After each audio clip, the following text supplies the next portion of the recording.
आज कहानी में हम बात करने वाले हैं नीरज चोपड़ा की। गोल्डन बॉय नीरज चोपड़ा, वो शख्स जिस पर समूचे हिंदुस्तान को नाज है, हिंदुस्तान का गुरूर बन चुका है। पक्ष विपक्ष, right wing left wing, Hindu मुसलमान क्रिश्चियन सिख ईसाई पारसी, सबकी नजर में फिलहाल एक ऐसा शख्स जिसको हर कोई कह रहा है यार कम ऑन यार, तुम में दम है यार, तुम में कुछ खास है। लेकिन क्या आप ये जानते हैं कि नीरज चोपड़ा कभी भी एथलीट बनना नहीं चाहते थे? क्या आप ये जानते हैं कि एक जमाने में नीरज चोपड़ा बहुत मोटू से थे, इतने मोटू थे कि उनके घर वाले परेशान थे। क्या आप जानते हैं कि नीरज चोपड़ा को उनके गांव के लोग सरपंच कहकर बुलाते थे? पहले कहानी बहुत दिलचस्प है। नीरज चोपड़ा उस हरियाणा से आते हैं जिसके बारे में कहा जाता है कि अगर हवा में पत्थर उछालो तो किसी ना किसी एथलीट के ऊपर जाकर वो गिर जाएगा, क्योंकि सबसे ज्यादा एथलीट जो हैं हमारे देश में शायद हरियाणा से आते होंगे। अगर मैं गलत नहीं हूं, आंकड़ों पे जाते हैं अलग बात है। लेकिन नीरज चोपड़ा जो कि पानीपत के रहने वाले हैं, उनकी लाइफ में स्पोर्ट्स की कोई ऐसी एक्टिविटी नहीं थी और केवल 11 साल की उम्र में वो 80 किलो वजन बढ़ा चुके थे।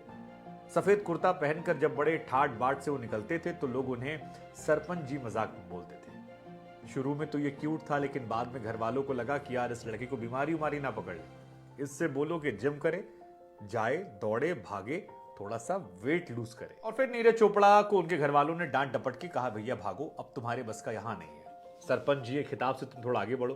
नीरज चोपड़ा धीरे धीरे यहां से बात मानते हैं, उसके बाद वो आगे बढ़ते हैं। नीरज चोपड़ा की कहानी में वजन जो है वो बहुत इंपैक्ट रखता है जेवलिन थ्रो को लेकर, क्योंकि इसी वजन को कम करने के चक्कर में पहले वो जिम जाते हैं और जिम जब नहीं कर पाते हैं तो फिर उनके घर वाले उन्हें शिवाजी स्टेडियम भेज देते हैं। अब शिवाजी स्टेडियम में जब नीरज चोपड़ा पहुंचते हैं तो वहां पर उन्हें रियलाइज होता है कि यार दुनिया में खेलों की संख्या तो अनंत है और इनमें से कौन सा खेल चुना जाए, कौन सा छोड़ा जाए, ये समझना जरा मुश्किल है। नीरज चोपड़ा जिन्हें जेवलिन का जे भी नहीं पता था, जिन्हें यह भी नहीं पता था कि इस तरह का कोई गेम है जिसमें नाम रोशन करने पर दुनिया भर के इनाम मिलते हैं, खूब सारे पैसे मिलते हैं, नाम होता है, प्रधानमंत्री से लेकर मुख्यमंत्री आपके लिए ट्वीट करते हैं। वो शौक में एक एक गेम को ट्राई करना शुरू करते हैं और अलग अलग गेमों में जब हाथ आजमाते हैं तो एक हाथ उन्होंने जेवलिन पर आजमाया। अब जेवलिन पर उनका जो वो भारी भरकम शरीर था, 80 किलो का वजन था, उससे ताकत जो आई थी वो बड़ा काम आ गया।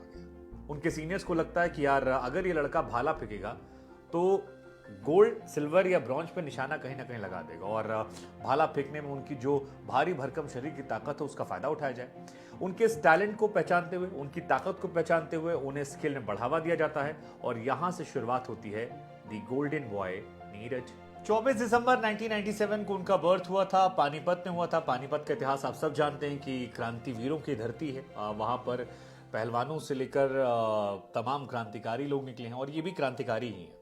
क्रांतिकारी इसलिए कह रहे हैं क्योंकि ओलंपिक में भारत ने कभी भी मेडल नहीं जीता था और नीरज चोपड़ा ओलंपिक में पदक दिलाने वाले पहले भारतीय व्यक्ति बन जाते हैं। तो ये अपने आप में खास है क्योंकि इस एथलेटिक्स में ओलंपिक में पदक पाने के लिए हमने और आपने 121 साल का इंतजार किया है।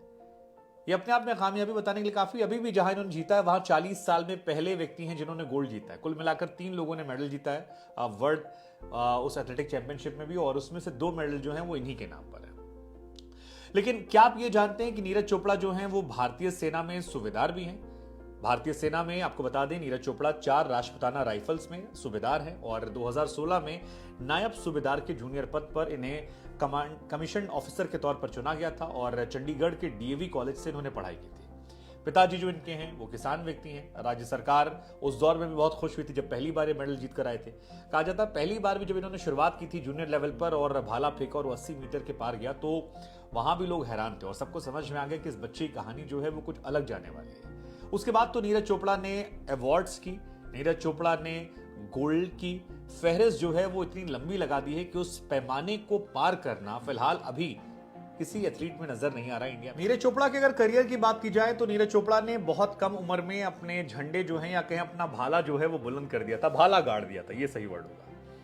2016 में आईएएफ वर्ल्ड अंडर 20 चैंपियनशिप थी और उसमें इन्होंने जो रिकॉर्ड बनाया वो रिकॉर्ड और वो सम्मान हासिल करने वाले भी वो फर्स्ट इंडियन थे। और यही वजह हम कह रहे हैं जहां जाता है बंदा इसका जलवा कायम रहता है। इसके बाद 2017 एशियाई चैंपियनशिप, 2018 कॉमनवेल्थ गेम, फिर एशियन गेम्स वहां पर छा गए। 2019 में इनको वर्ल्ड चैंपियनशिप में जाना था, लेकिन तब चोट लग गई, कोहनी की चोट से परेशान हुए और फिर नहीं जा पाए। फिर दक्षिण अफ्रीका में टोक्यो ओलंपिक में गए, वहां पर गोल्ड जीता और फिर ये हीरो बन गए। उसके बाद से लगातार ये जा रहे हैं और 2023 में जब इन्होंने वर्ल्ड चैंपियनशिप में गोल्ड मेडल जीता, तो वर्ल्ड चैंपियनशिप में मेडल जीतने वाले ये दूसरे भारतीय अंजू बॉबी जॉर्ज के अलावा और पहले व्यक्ति बन गए जिन्हें गोल्ड मेडल जो है वो मिला है। जो इन्हें इनकी फौज में पद मिला है वो भी इन्हें आसानी से नहीं मिला था। 2016 में जेसीओ के रूप में इन्हें आर्मी में ट्रेनिंग दी गई और उसके बाद ट्रेनिंग के लिए इन्होंने छुट्टियां ली, लंबा संघर्ष किया। उसके बाद इनसे काफी ज्यादा प्रभावित हुई थी भारतीय आर्मी की साउथ एशियन गेम्स जो इन्होंने परफॉर्म किया था और फिर धीरे धीरे इन्हें मौके मिलते गए और फौज में भी ये काम करते रहे नायब सूबेदार की रैंक पर और अपने देश के लिए नाम रोशन करते रहे। अब अगर आप लिस्ट की बात करेंगे तो इनके नाम बहुत लंबी चौड़ी लिस्ट है जो इन्होंने जीता है, जो इन्होंने अवार्ड हासिल किया है। नीरज चोपड़ा को मिले इनाम और पुरस्कारों की बात की जाए तो बहुत ज्यादा बड़ी लिस्ट है, क्योंकि नीरज चोपड़ा ने 2016 में वर्ल्ड अंडर 20 चैंपियनशिप पोलैंड में हुई थी, वहां पर गोल्ड मेडल जीता। फिर 2018 में फ्रांस में जाकर इन्होंने गोल्ड मेडल जीता। फिर 2018 में सावो गेम्स फिनलैंड में हुआ था, वहां जाकर गोल्ड जीता। 2018 में कॉमनवेल्थ गेम्स होता है ऑस्ट्रेलिया में, वहां पर गोल्ड जीतते हैं। 2018 में एशियन गेम्स जकार्ता में होते हैं, वहां गोल्ड जीतते हैं। 2021 में टोक्यो ओलंपिक होता है, वहां गोल्ड जीतते हैं और हंगरी में वर्ल्ड एथलेटिक चैंपियनशिप होती है, वहां पर भी ये गोल्ड जीतते हैं। तो गोल्डन बॉय इस वजह से इनका नाम है, क्योंकि जहां जाते हैं वहां पर गोल्ड में भाला गाड़ देते हैं। अगर अवार्ड्स की बात की जाए तो नीरज चोपड़ा को 2018 में अर्जुन अवार्ड से सम्मानित किया गया था, जो एक बड़ा पुरस्कार है। 2020 में गणतंत्र दिवस के दिन इन्हें विशिष्ट सेवा मेडल दिया गया था, वो भी अपने आप में एक बहुत बड़ा अवार्ड है। 2021 में इन्हें मेजर ध्यानचंद अवार्ड से सम्मानित किया गया था, वो भी एक काफी बड़ा अवार्ड है। 2022 में गणतंत्र दिवस पर फिर एक बार सम्मानित किए गए परम विशिष्ट सेवा मेडल से, वो भी एक बड़ा अवार्ड है। और 2022 में गणतंत्र दिवस पर पद्मश्री से भी सम्मानित किया गया था।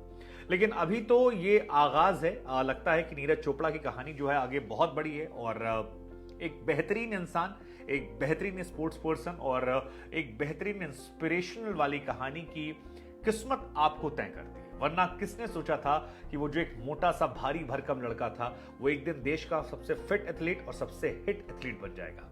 सलाम है यार नीरज।